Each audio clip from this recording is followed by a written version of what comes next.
Namaste, dear friends, and I'm going to talk about education this time. How do I assess, or how do I analyze educational propensities or academic excellence in a child?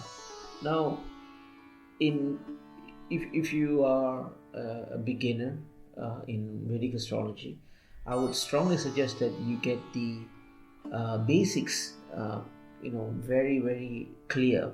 Okay, the rudiments has to be, in your fingertips. If you do not understand the basics, the rudiments, then you are merely, superficializing the very simple essence of those concepts. So once you have a very deep understanding, for example, let's say if you know the true nature of Mercury or the true nature of Shani Bhagwan, or what is the true meaning of the Antardasha, for example. Now if you know this, then prediction will come pretty close actually. So again, to understand or to do analysis or interpretations in Vedic astrology, one has to get the essence. One has to dwell into the learnings of what is the true meaning of the of all the components in Vedic astrology. Okay, so now how do I assess? Now I'm going to give you a framework. Of course, I do have other ways of looking at this. If you are a beginner in Vedic astrology, or if you are actually practicing one, I'm sure you would have your own methods. But some methods are common, all right, and that is what I'm going to share to you. So now, first we need to look at two main houses, okay? And there's a little controversial thing going on here when they say formal education, right? Says the question is, I would like to know what is the formal education, or how far my son or daughter would excel in his or her formal education. First thing is the fourth and the fifth house. Now the fourth house is the Sukha Bhava, right? It's the house of happiness. The fifth is Putra Bhava, the house of progeny. Now these happiness and progeny is just a base label. Okay, there are many karakas associated with it, or many significations to that. The fourth house is normally not widely known. All right, if you ask, in generally, if you just ask anybody in the astrological world, what is the house for formal education, one would say the fifth house. All right, but if you have some friends in South India, they would say it's the fourth house. Why is there two different distinctions here? So to give you an understanding, actually both are correct. All right, the fifth is also formal, the fourth is also formal education. Now the fifth, as the name implies, the Putra Bhava, formal education is assessed for younger age groups, in this case children, right? Now the fourth is assessed for younger adults, actually young adults who are going into college or universities, what they should do, what sort of formal education that they would start, or they should at least even consider to be as a career, right?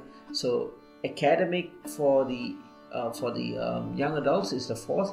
Academic analysis, formal education for the children is on the fifth house. So both are correct, and I hope you can understand now why there are sometimes the fifth, why it is sometimes the fourth. That's just one thing. The second thing I assess both the Mercury and Jupiter. Mercury is the karaka for intelligence. Jupiter is wisdom. Now these two plays a huge role when you assess education, because of course intelligence and wisdom is the core component, isn't it? So assess how are their drishtis, or are they actually in either the fourth or the fifth. What sort of yogas are they doing if they are in conjunction, or if there are any astangata or combustion on these two grahas. Anything to do with these two grahas must be assessed. Now that's the second thing. The third thing is the Siddhamsha. Siddhamsha, or the D24 chart, shows education prowess. What are the things that this person has on a very innate or very intrinsic level, on a very natural level, what this person innately has when it comes to education, right? Is this person deemed to do greatness, to do breakthroughs, or is this person just in a very average form of education? So remember, the D24 or the Siddhamsha is very important to assess. Now, I'll only assess this when there's a need for specifics. Now, if somebody says that I would like to know what exact education that my son should go, or what actual or what specific academic career, academic path my daughter should be doing in her college, this is where you go into details. In fact, all the, except for the Navamsa, which has a little bit difference to it, but the other, the Varga charts or the harmonic charts is used for specifics. Okay, so remember, if you want to look at a wider spectrum, in a more general way, it's always a Rasi chart. But if you want to look into more specific, then it's the D24 or the Siddhamsha, which show exact details. Let's say if you want to know what are the career, what are the academic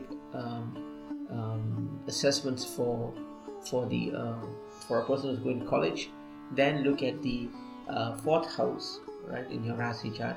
But then let's say if it falls into medicine, okay, this person would do good in medicine, then what exact career that this person can do, or what exact majoring that this person should be doing in medicine, then you have to assess the Siddhamsha, which is the D24. And this might say, oh, he or she should go into psychology, or he or she should go into research or pharmaceuticals or something like that.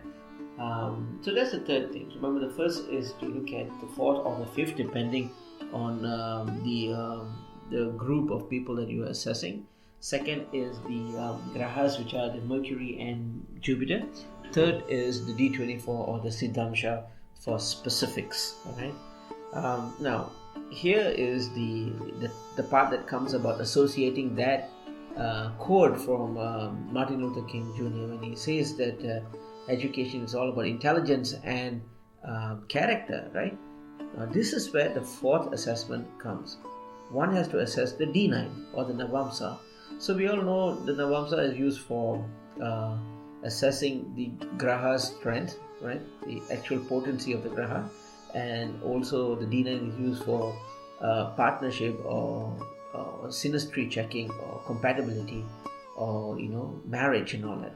However, the D9 is the very base quality of D9 is intelligence and dharma. Okay, the D9 is also used for checking on or understanding the person's dharma. Now, dharma can mean many things in different contexts, but in this case, dharma means virtue or right conduct or righteousness, right? So that is important. The D9 shows dharma and also intelligence. So you can see dharma is basically a person's individuality or character, right? Which is what Martin Luther King Jr. says. He says education is all about character and intelligence. So the D9 has the exact meaning. Now, isn't that interesting? Isn't that cool? So I found that very fascinating, right? But anyway, so remember, one has to assess the D9 as well to see how the person's chart is when it comes to education as well. Remember, friends, I'm giving you a framework. It gets much deeper than this.